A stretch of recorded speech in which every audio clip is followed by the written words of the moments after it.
Assalamualaikum warahmatullahi wabarakatuh. Perkenalkan, nama saya Natasha Miranda, NPM 21008000013, mahasiswi IAIN Metro dengan prodi Tadris Biologi.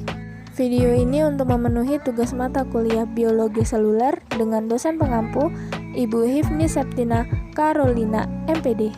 Di sini saya akan membahas tentang dua materi, yaitu yang pertama tentang pembelahan sel amitosis dan mitosis, dan yang kedua tentang meiosis dan pembentukan gamet. Materi pertama yaitu tentang pembelahan sel amitosis dan mitosis. Yang pertama kita akan membahas tentang pengertian pembelahan sel. Sel yang membelah disebut sebagai sel induk, dan keturunan yang dihasilkan disebut sel anakan. Pada proses pembelahan sel induk yang memiliki sejumlah kromosom yang berisi informasi genetik akan memindahkan salinan informasi genetiknya kepada sel anakan yang menjadi generasi berikutnya. Karena proses pembelahan sel inilah makhluk hidup memperoleh penurunan sifat dari kedua orang tuanya. Selanjutnya B. Pembelahan sel secara amitosis.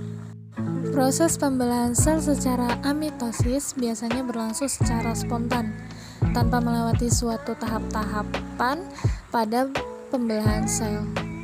Pada pembelahan sel secara amitosis, pembagian inti sel diikuti dengan pembagian sitoplasma. Selama amitosis berlangsung, inti sel memanjang dan tampak ada benang di dalamnya.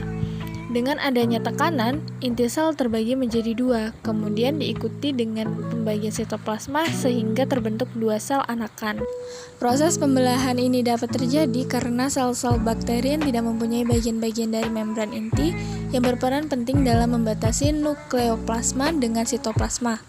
Kemudian bisa juga karena DNA yang tersimpan di dalam ruang lingkupnya sel relatif lebih kecil jika dibandingkan dengan DNA pada sel eukariotik.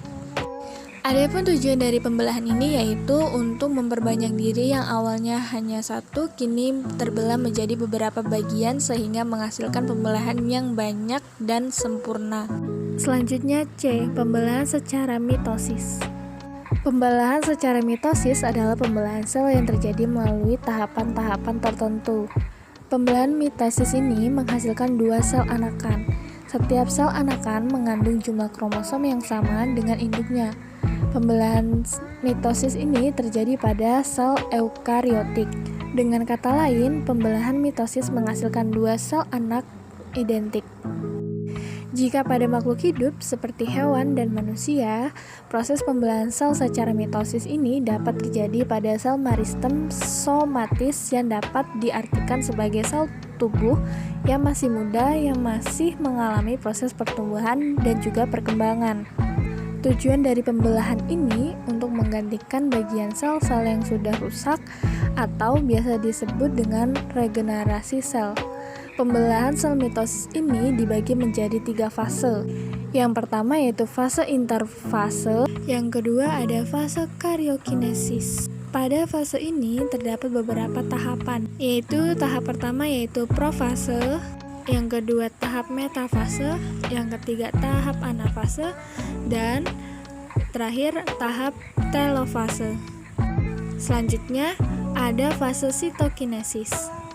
Selanjutnya kita masuk ke materi meiosis dan pembentukan gamet.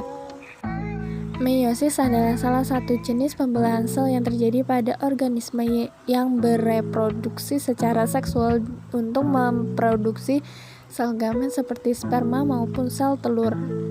Ciri utama dari meiosis ini yaitu proses terjadinya di dalam dua tahapan pembelahan. Pada manusia dan hewan, meiosis terjadi di dalam gonad dan menghasilkan sel gamet seperti spermatosit atau sel telur. Pada tumbuhan, meiosis ini terjadi pada antheridium dan ovarium. Ini menghasilkan meiospor yang nantinya akan terdiferensiasi menjadi sel gamet juga. Meiosis ini dibagi menjadi dua, yaitu meiosis 1 dan meiosis 2. Pembagian ini juga dapat dibagi lebih jauh lagi menjadi karyokinesis 1, sitokinesis 1, karyokinesis 2, dan sitokinesis 2. Pada meiosis, beberapa gen transkripsikan dengan sangat banyak. Selain itu, ada juga mekanisme transkripsi protein yang spesifik untuk meregulasi fase-fase meiosis. Oleh karena itu, baik transkripsi maupun translansi dari genlah yang mengatur restrukturisasi sel untuk menjalani meiosis. Pembelahan meiosis pada pembentukan gamet jantan. Pada pembentukan gamet jantan ini disebut sebagai spermatogenesis. Pembelahan meiosis pada pembentukan gamet betina. Tahapan ini biasa disebut dengan oogenesis. Gamet ini dibedakan menjadi 3 jenis, yaitu isogami, anisogami, dan oogami. Cukup sekian yang dapat saya sampaikan. Apabila terdapat kesalahan dalam penyampaian, saya mohon maaf sebesar-besarnya. Dan saya akhiri. Wassalamualaikum warahmatullahi wabarakatuh.